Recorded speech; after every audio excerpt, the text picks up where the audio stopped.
y a quelques-uns qui descendent ensuite pour rouler.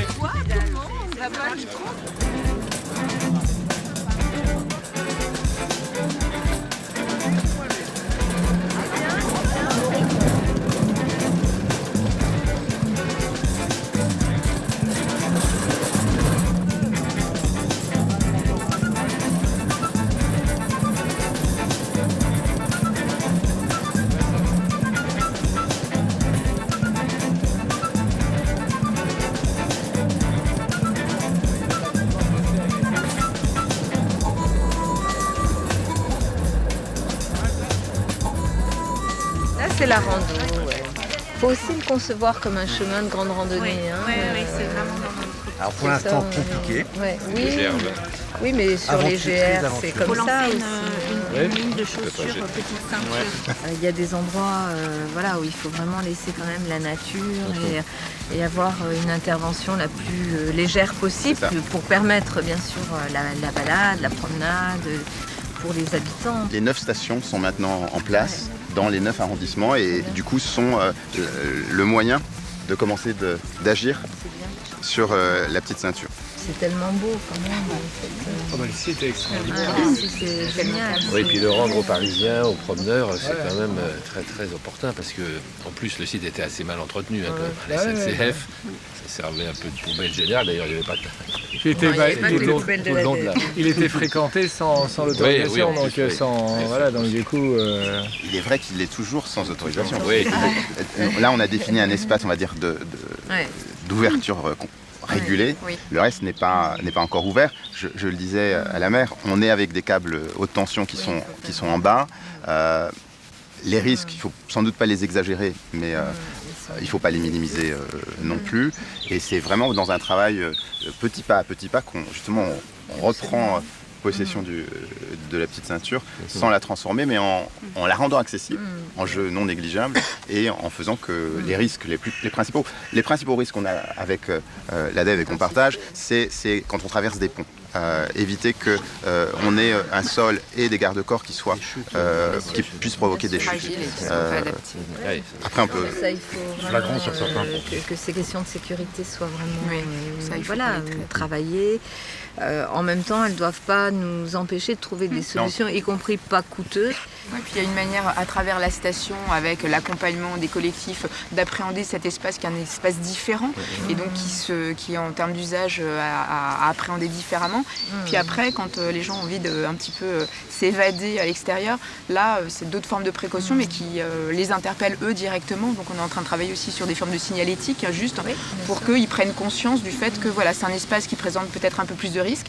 Il peut être dédié aussi à la promenade mais voilà, dans un autre cadre, dans un autre contexte, sans avoir à mettre des barrières partout, mais juste des points de vigilance pour attirer l'attention. La petite ceinture rive gauche comme la petite ceinture rive droite font toujours partie du réseau ferré national et sont aujourd'hui fermées au service ferroviaire commercial de la SNCF. Par conséquent, c'est la réglementation ferroviaire qui s'applique à la petite ceinture. Si on veut ouvrir des sections de la ligne au public, il va falloir déroger en quelque sorte à cette réglementation ferroviaire qui interdit par nature la promenade. Dans le cadre du protocole d'accord signé par la ville de Paris et la SNCF en juin 2015, il est prévu la mise en place d'une convention de superposition d'affectation. Grosso modo, la réglementation de la ville de Paris, notamment celle des parcs et jardins, va s'appliquer aux sections ouvertes au public en ajout à la réglementation ferroviaire. Donc la convention de superposition d'affectation est mise en place progressivement. Donc sur le sud, la mise en place date du Conseil de Paris de mars 2016 et sur l'est, donc dans les 12e, 19e et 20e arrondissements, elle date de juin de cette année, juin 2017.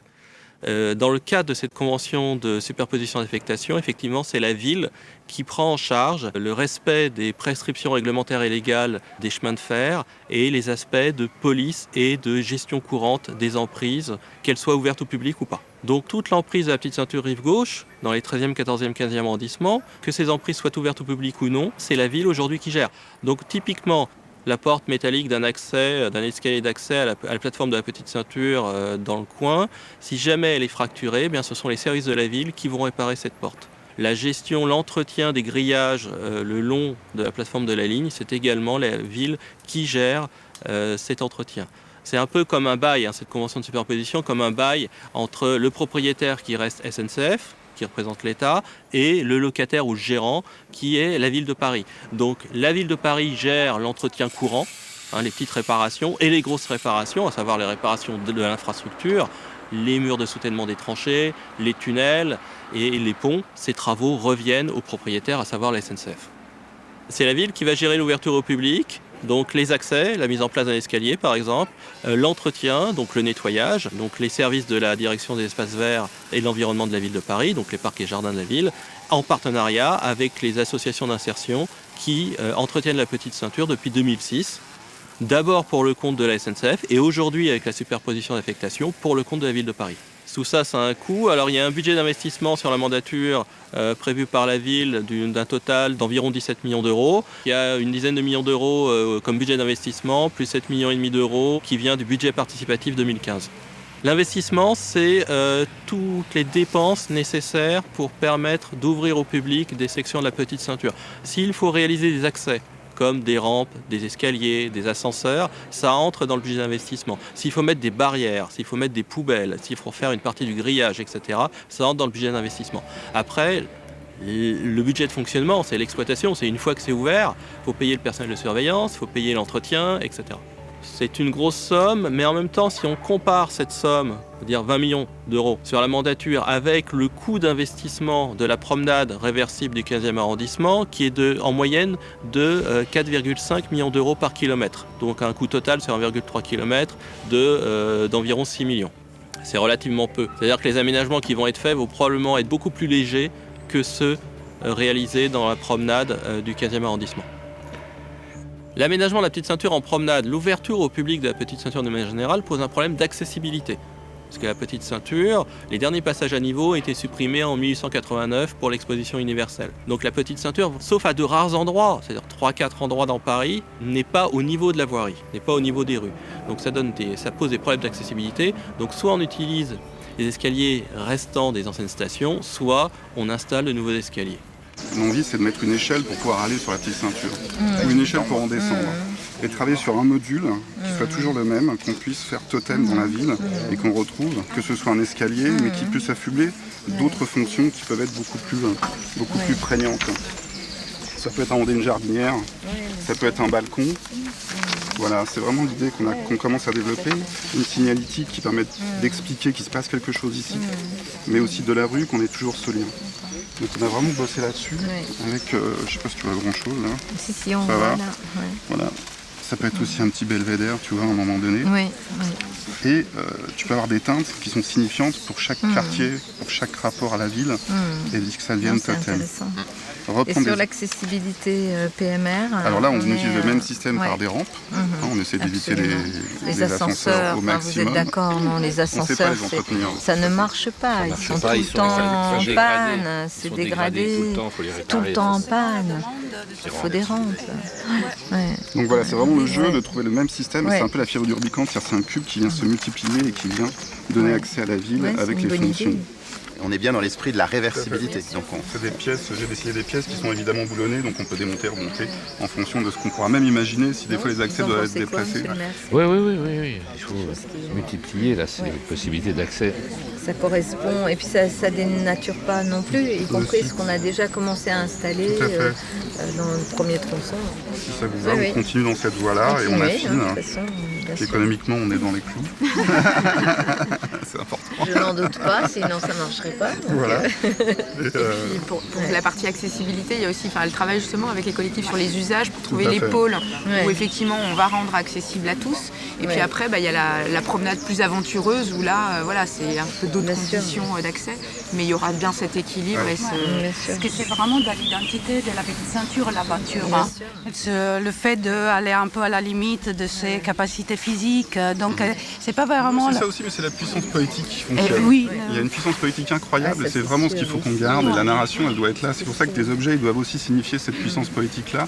Et ce moment de seuil où on a envie de rentrer et de se préparer à une aventure. Et c'est un vrai sujet. Voilà, cet ouvrage-là, ça devient quoi ça, c'est un vrai sujet. C'était quoi? Ça devait être...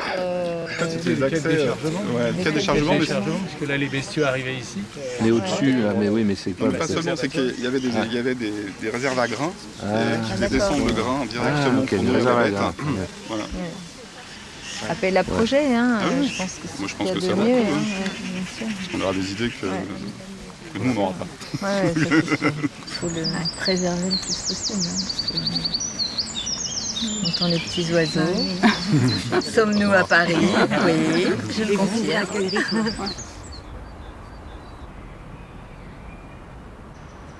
La Petite Ceinture est un grand ouvrage d'art ferroviaire et de ce fait, pour l'ouvrir au public, elle pose de grosses contraintes en termes de sécurité. Il faut éviter que les gens tombent de la plateforme de la Petite Ceinture lorsque celle-ci est en hauteur. Il faut éviter que les gens tombent des quais des anciennes stations de voyageurs de la Petite Ceinture.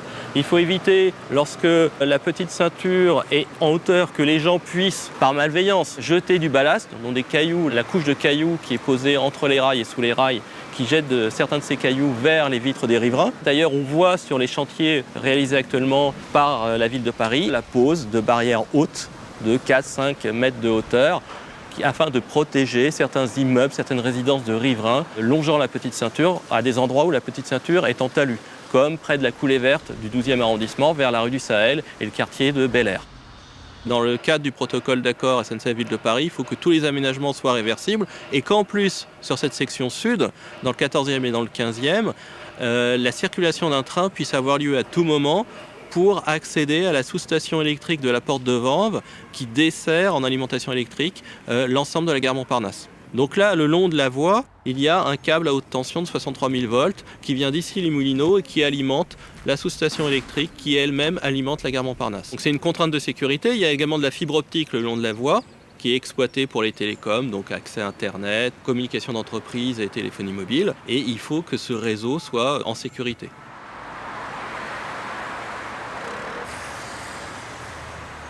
C'est vrai que là, le fait d'avoir tout travaillé avec la SNCF pour non plus être dans... voilà, parce que vous vous souvenez, hein, ça a été je sais, moi j'étais favorable à l'irréversibilité, parce qu'on aurait pu faire des aménagements plus ambitieux. Mais bon, en même temps, ça permet de garder le caractère sauvage et finalement... c'est pas plus mal dès lors qu'on a pu trouver cet accord avec la SNCF pour travailler. Ça en fait de la surface. Il y a 30 km. Il y a 30 km au total. Il y en a une vingtaine qui vont être mis à la disposition de la mairie. Le reste... RFF donne pas tout? Non, il y a du RER qui fonctionne déjà. Ah ouais. Ici. Il y en a 6 km. Et puis il y a d'autres bouts pour lesquels il faut qu'on discute avec eux. Notamment dans les... là, ils veulent pas. Hein. Ça, c'est des tronçons entre les faisceaux gare de l'Est, gare du Nord. Mais la recyclerie, elle est où, là, par exemple? Elle est là. Oui, ils sont en plein milieu. Ouais. Donc, il faut qu'on discute sur ces zones-là. La stratégie, qu'est-ce qu'on voit là? Il y a plein de projets ferroviaires. Il y a CDG Express qui partirait de la gare de l'Est et qui ferait ça. Il y a des projets urbains, villes et les communes qui discutent. Il y a les séquences sur lesquelles il y a des travaux qui vont être faits par la direction des espaces verts avec des dates de livraison.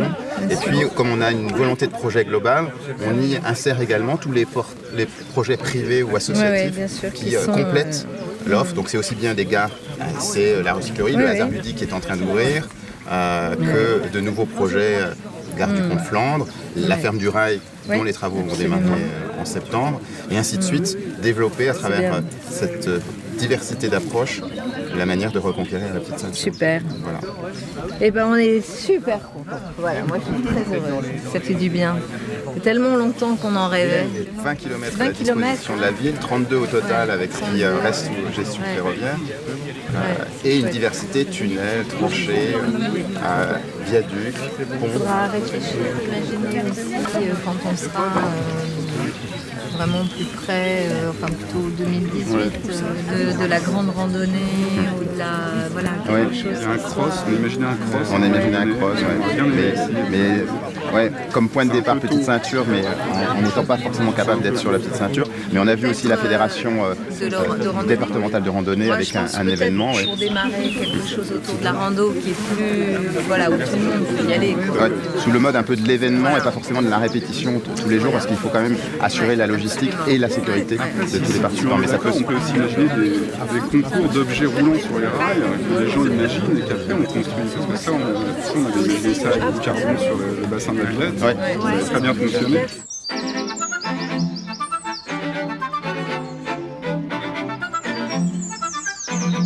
Donc, la section qui va ouvrir dans le 14e est située entre la rue Didot, donc l'ancien hôpital Brousset, près de la porte de Vanves, et l'ancienne gare de Montrouge-Ceinture, située avenue des Général de Clerc, à la hauteur de la porte d'Orléans. Ça ouvre à l'été 2018. Ça doit faire quelque chose comme 1 km, 1,5 km. Nous, ce que nous souhaitons, c'est la mise en valeur du patrimoine unique, des paysages uniques de la Petite Ceinture qui sont liés à sa nature ferroviaire. La Petite Ceinture est en quelque sorte un grand ouvrage d'art ferroviaire dans Paris. Elle comporte énormément de tunnels, de tranchées, de talus, de ponts, etc. Ce qui lui donne son charme, son paysage. Et la végétation, notamment ces 10 dernières années, s'est développée en prenant partie de ce paysage, cette infrastructure ferroviaire particulière. Donc à pied, on peut découvrir des sections, mais des sections courtes. Ici, c'est à peu près 1 km, 1,5 km qui seront ouverts dès l'été 2018. Dans le 15e, c'est 1,3 km. Dans le 13e, c'est à peu près 300-400 mètres. Ce sont des sections très courtes sur un ensemble sud-est et nord de la Petite Ceinture qui fait en tout 23 km quand même. Donc sur ces 23 km par ailleurs, on a 40%, donc à peu près 11 km qui sont des tunnels. On a des tranchées profondes qui sont comprises entre des tunnels, donc difficilement également accessibles depuis la voirie. Il faut faire, puisqu'on est à 8-9 mètres de profondeur par rapport à la rue. Donc ça veut dire que les ascenseurs, ça coûte cher, puis il faut assurer la maintenance. Les escaliers, il faut en mettre en place, ça coûte cher. C'est pas accessible aux personnes à mobilité réduite puisqu'il n'y aura pas d'ascenseur. Donc, le moyen de rendre accessible finalement cette plateforme, cette section ici, aux personnes à mobilité réduite, ça reste le train, depuis une gare existante qui est aménagée pour. Notre association, l'association Sauvegarde Petite Ceinture, défend le projet de train de découverte ou train touristique, c'est-à-dire de circulation régulière au beau jour, 1 à 2 fois par mois, entre le printemps et le mois de novembre, sur cette section notamment de la Petite Ceinture, afin de permettre au grand public de découvrir le patrimoine, les paysages de la ligne, sans perturber la faune et la flore qui sont développées ces dernières années sur la plateforme de la Petite Ceinture. C'est compatible à une promenade, sachant que lorsque le train circule, la promenade est fermée pour des raisons de sécurité évidentes. On peut avoir ce qu'on appelle une mixité des usages dans le temps, c'est-à-dire qu'on peut avoir à certaines dates un train de découverte et la promenade est fermée, et les autres jours, la promenade est ouverte. C'est un projet qui est complémentaire du projet de promenade de la ville, et par ailleurs, il est complémentaire dans l'espace parce que les promenades ne permettront pas d'accéder aux tunnels. Et le train permettra de franchir les tunnels et d'aller voir justement les sections en tranchées verdoyantes, comme ici derrière le tunnel de Montsouris, la tranchée du parc de Montsouris, qui est comprise entre 2 longs tunnels, donc qui est très difficilement accessible à pied par une promenade.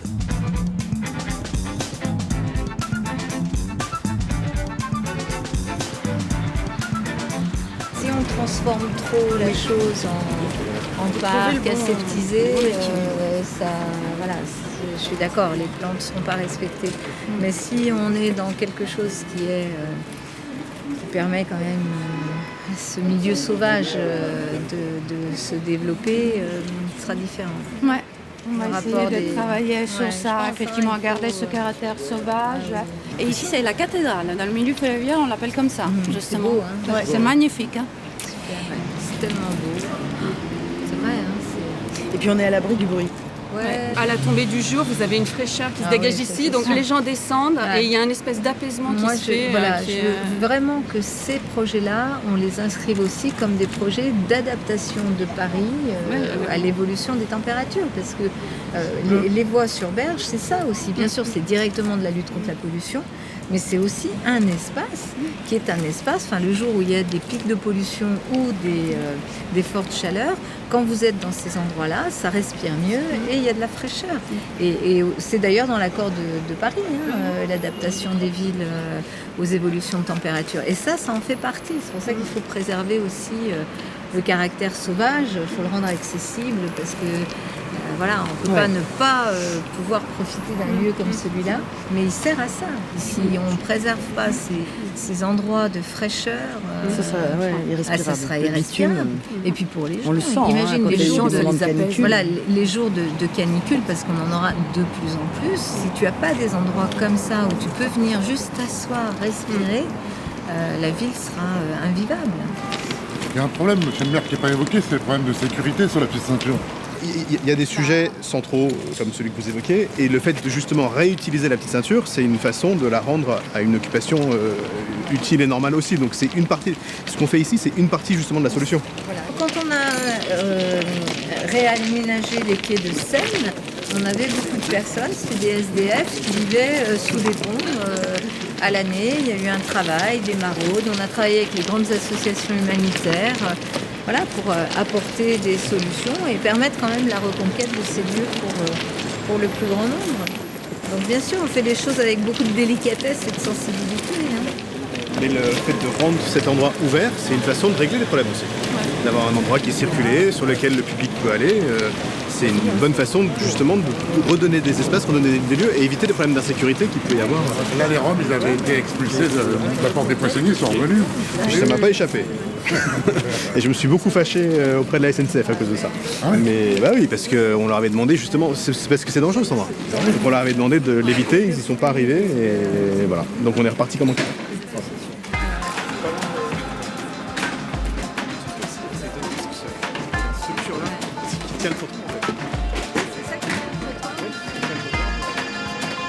Nous sommes dans une phase d'entre-deux, entre la fermeture au public et l'interdiction d'entrer sur la petite ceinture sous peine d'amende, donc la législation SNCF, qui s'applique aux voies ferrées du réseau ferré national, et puis l'ouverture au public officielle et assurée par la ville de Paris. Nous sommes vraiment dans une période d'entre-deux, où on ne sait pas trop sur place, dans les quartiers traversés par la petite ceinture, qui est responsable de la sécurité. Ce qui fait qu'aujourd'hui, vous avez une circulation, on va dire, non officielle, qui déborde la communication officielle faite par la ville de Paris et qui vient perturber un peu les projets de la ville, puisque ces gens circulent à leur risque et péril et sans faire vraiment attention à la dangerosité du terrain tant que cette plateforme de la petite ceinture n'est pas aménagée spécifiquement pour l'ouverture au public.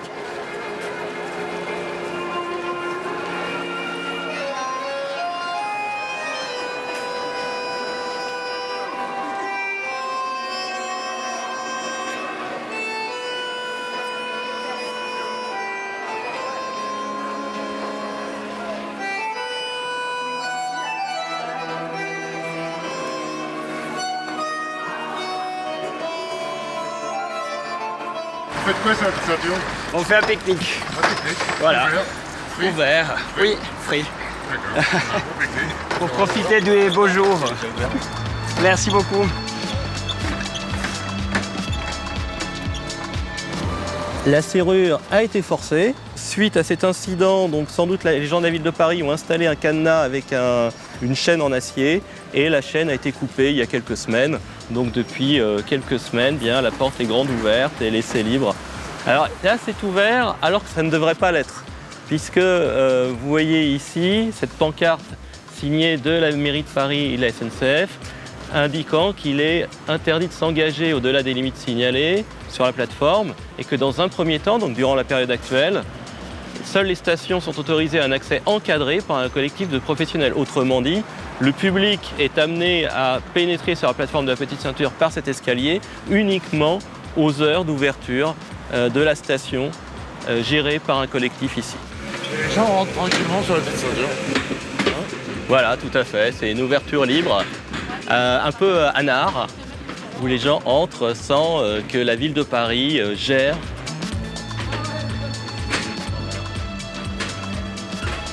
C'est ouvert la petite ceinture tout le temps maintenant. La ville de Paris souhaite ouvrir plusieurs sections de la petite ceinture entre 2018 et fin 2019. Des sections qui n'empruntent pas de tunnel, puisque l'accès au tunnel pose de gros problèmes, d'une part de sécurité à cause de l'absence d'issue de secours, et d'autre part à cause de l'absence d'accès pompier à la plateforme, pour que les véhicules des pompiers puissent accéder au tunnel pour secourir des gens qui feraient un malaise. C'est la fête là sur la petite ceinture, hein. C'est un lieu où on peut venir maintenant tranquille. Exactement, sans être dérangé par les voisins. Au frais, puisqu'on peut profiter de la fraîcheur qui sort du tunnel, de plusieurs centaines de mètres. Une grande main noire avec un homme portant un casque de chantier indiquant accès interdit, donc accès interdit au tunnel, et à droite des pictogrammes concernant le personnel qui travaille sur les chantiers d'aménagement de la petite ceinture pour une éventuelle ouverture au public. Donc un pictogramme qui indique qu'il s'agit de l'entrée d'un tunnel, que le port du casque est obligatoire dans le tunnel et que la détention d'une lampe torche est obligatoire également pour s'éclairer dans le tunnel.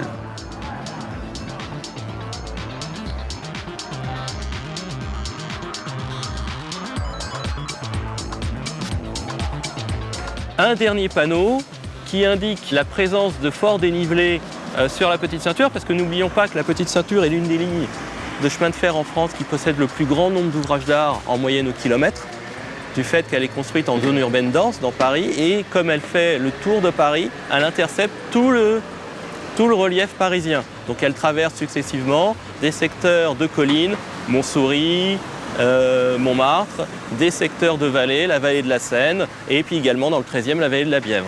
Donc il y a, lorsque notamment elle est en hauteur, un risque de chute. On a des choses qui concernent la nature des sols, des terrains de la petite ceinture, qui est une infrastructure industrielle. Donc à ce titre, il y a des risques de pollution des sols. C'est pour ça que vous voyez ce panneau avec ce risque de pollution, présence de pollution dans les sols. Vous voyez également le panneau d'interdiction de creuser, de réaliser des fouilles et de prélever de la terre. Et puis vous avez des câbles électriques ou des câbles de fibre optique pour les télécoms qui ont été installés le long des voies de la petite ceinture. Vous avez un panneau d'interdiction de toucher aux câbles et réseaux. C'est des consignes concernant le travail sur un chantier, port de chaussures de sécurité, port d'un harnais pour le travail en talus, port du casque obligatoire, port d'un gilet réfléchissant. Alors, ça peut paraître bizarre sur une voie ferrée, et pourtant c'est la règle parce que c'est pour respecter la réglementation ferroviaire. Nous sommes à l'amorce du raccordement des Batignolles, le raccordement de la petite ceinture rive droite, donc au nord de Paris, avec les voies de la gare Saint-Lazare. Donc dans le cadre de la ZAC des Batignolles, le raccordement qui avait été déposé pendant quelques mois pour permettre l'avancement des travaux de la ZAC a été reposé avec une voie neuve, ballast neuve, traverse neuve, à la fin de ces travaux d'aménagement.